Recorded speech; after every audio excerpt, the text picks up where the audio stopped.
Hello बच्चों, कैसे हैं आप सभी लोग। उम्मीद करते हैं आप लोग बहुत अच्छे होंगे। दोस्तों देखिए, आज आपके सामने जो है मैं क्लास टेंथ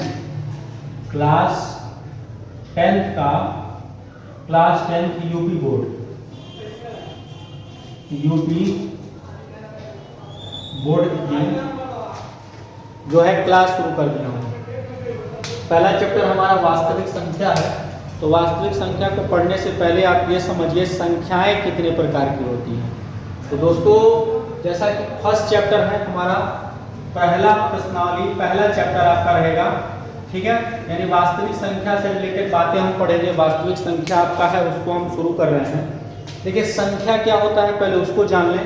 तो संख्या आपका दो प्रकार का होता है, एक होता है वास्तविक संख्या, एक होता है काल्पनिक संख्या। ठीक है दोस्तों, एक आपका वास्तविक होता है और एक काल्पनिक होता है।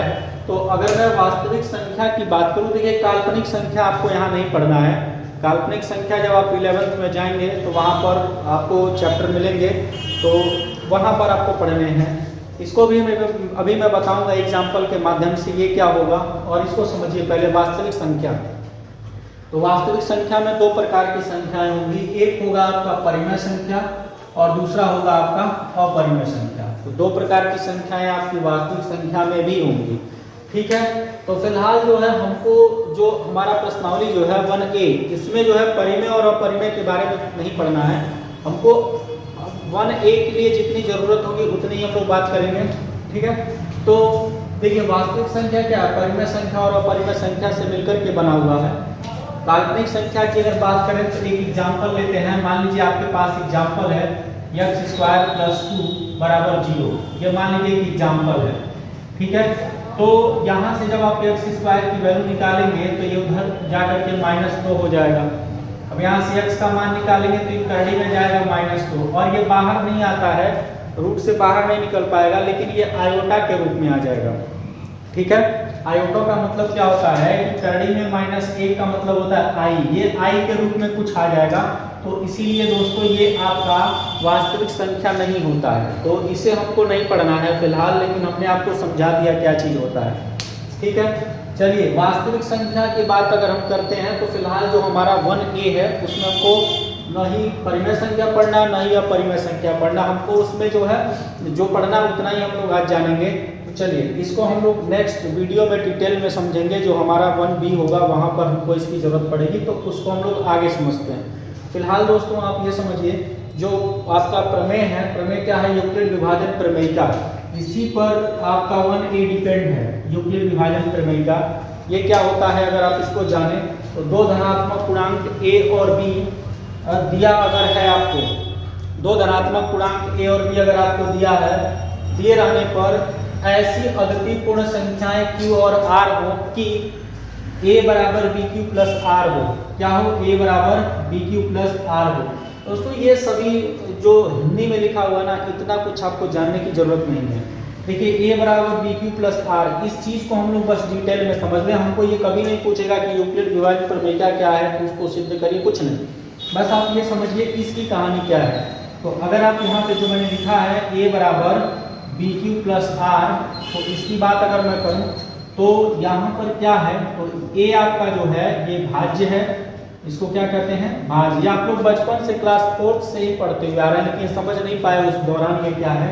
तो आज समझिए, इसको कहते हैं भाज्य। ये आपका हो जाएगा भाजक, क्या हो जाएगा, भाजक। ये आपका हो जाएगा भागफल, क्या हो जाएगा, भागफल। और ये आपका जो हो जाएगा शेषफल, क्या हो जाएगा, शेषफल। ये यानी कि भाज्य बराबर भाजक + भागफल धन शेषफल, ये हम लोग पहले ही पढ़ते हुए आए हैं। इसी को यूक्लिड विभाजन प्रमेयिका का नाम दे दिया गया है, ठीक है। यहाँ पे विशेष बात आपको ये जानना जरूरी है दोस्तों कि ये जो R होता है इसका मान क्या हो सकता है। तो देखिए, जो R होता है ना, इस R का जो वैल्यू होता है वो 0 हो सकता है, 0 से बड़ा हो सकता है, लेकिन B से क्या होगा, कम होगा हमेशा। और ये आपका जो है ना, ये आपका ऑब्जेक्टिव सवाल भी बनता है। ये ऑब्जेक्टिव में 1 नंबर में पूछा जाता है कि R का मान निम्नलिखित में से होता है तो कौन सा। देखिए, R की वैल्यू आपको ये ऑप्शन टिक लगाना है जब ऑब्जेक्टिव में पूछा जाएगा। यानी R का मान क्या होता है, 0 हो सकता है, 0 से बड़ा हो सकता है, ठीक है, लेकिन b से क्या होगा, कम ही होगा। b से क्या होगा दोस्तों, कम होगा। थोड़ा हम एग्जाम्पल के माध्यम से समझते हैं यूक्लिड विभाजन प्रमेयिका को।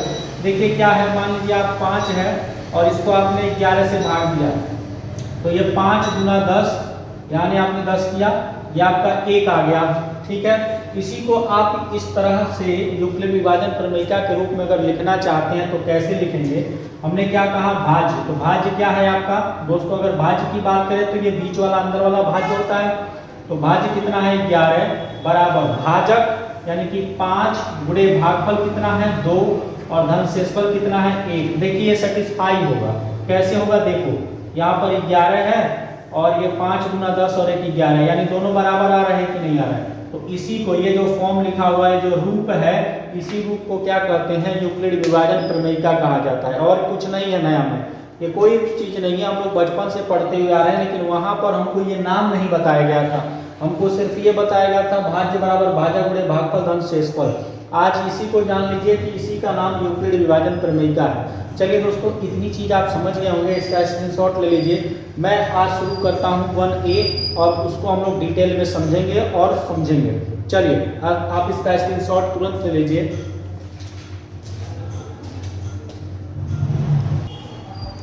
चलिए दोस्तों, सवाल है आपका, ये प्रश्नावली है, ये एक्सरसाइज है आपका 1A। क्या है, प्रश्नावली है आपका 1A।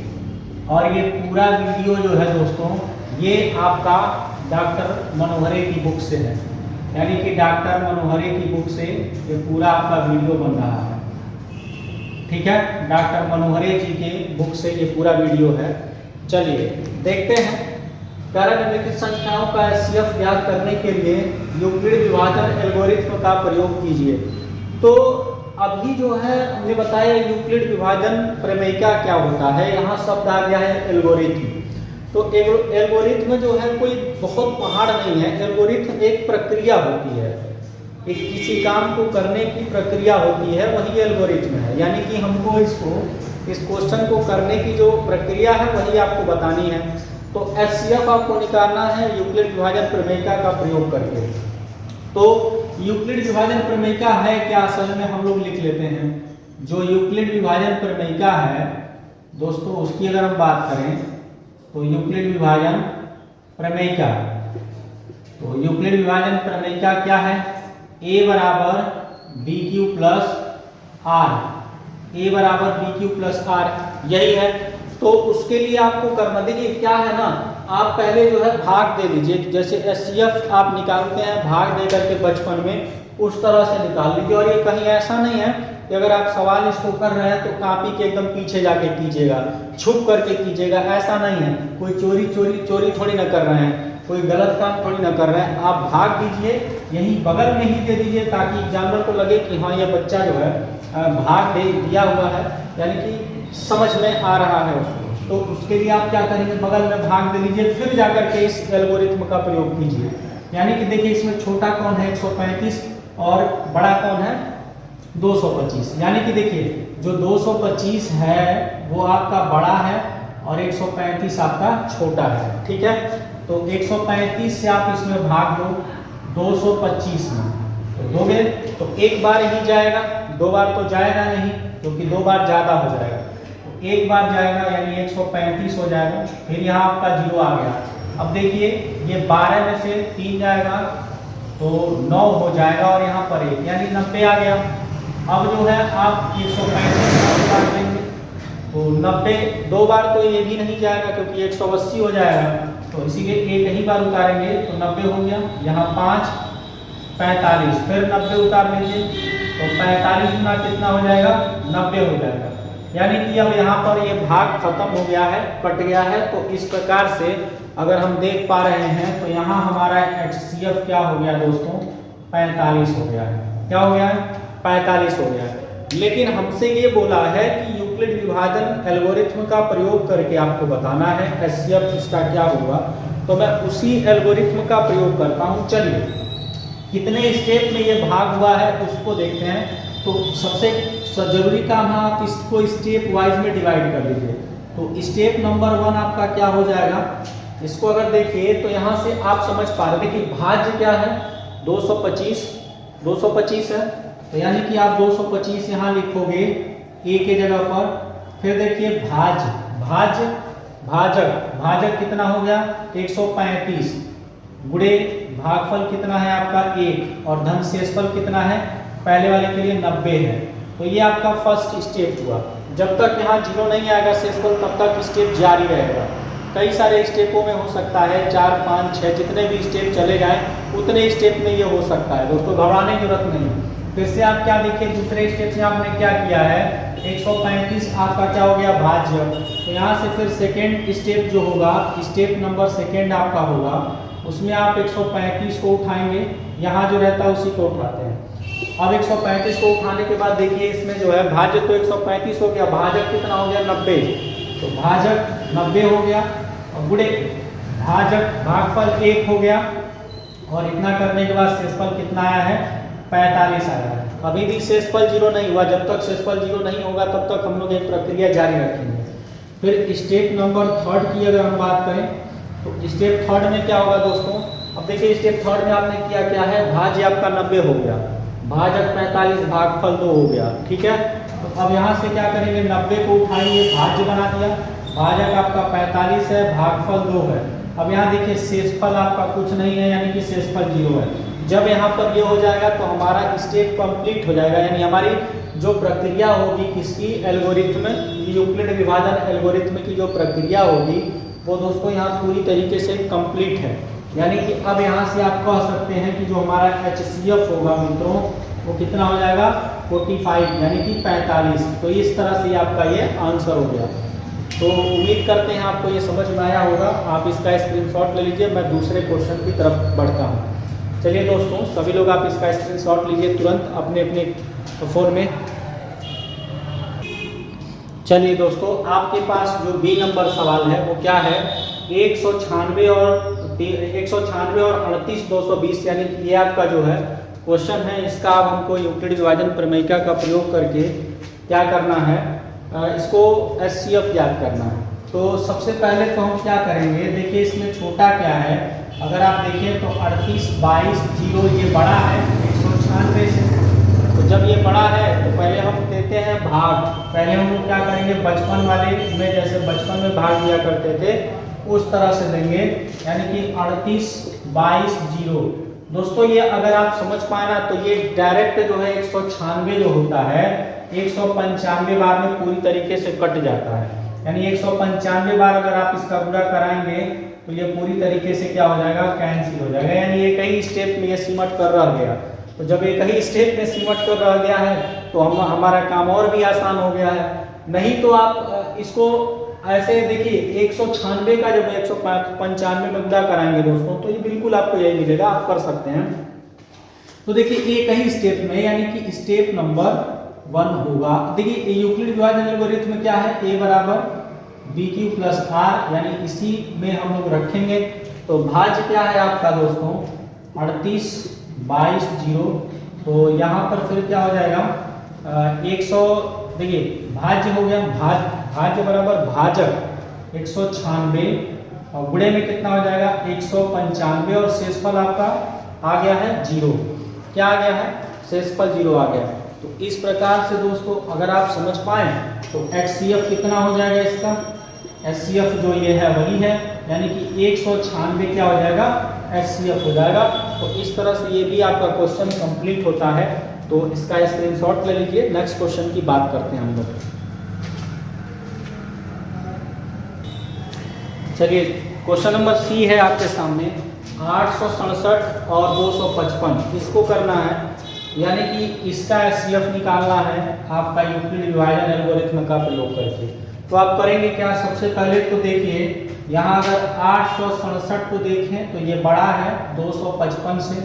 तो यहाँ एल्गोरिथम लगाएंगे तो a बराबर bq प्लस r की हम बात करेंगे। यहाँ से स्टेप होगा कुछ, तो सबसे पहले हम लोग भाग दे देते हैं। तो 255 में 867 से क्या कर लीजिए भाग दे दीजिए। तो कितनी बार जाएगा 3 बार, 3 पचे 15, हासिल एक बचा ना, 3 पचे 15 1 16, ठीक है।